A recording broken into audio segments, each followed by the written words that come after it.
Hey guys welcome and welcome back to my mini vlog. तो आज vlog start होता evening रू। तो संध्या बेला संज दे आम दिजन रेडी हो जाइलु मार्केट जावाई।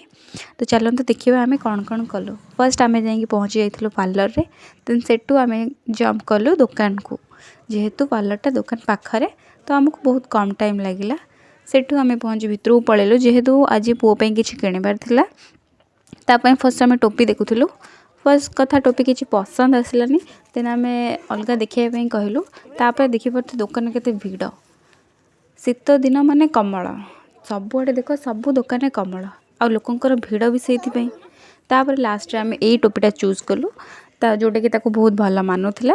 आ सी भी खुशी होगला सेटा को देखिकी देखिपे से पिंधिकी केते खुशी अच्छी। तापर आम से टोपीटा को लेकिन आम पलि आसिलु आमर अलग दुकान को जोटी आम आसलु लेडीज कर्नर।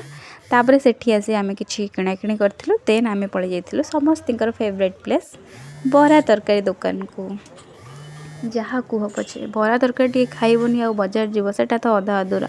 सेठू न खाई पारि नहीं पलि आसलु घर को। आज शॉपिंग थी भल लगी। सब्सक्राइब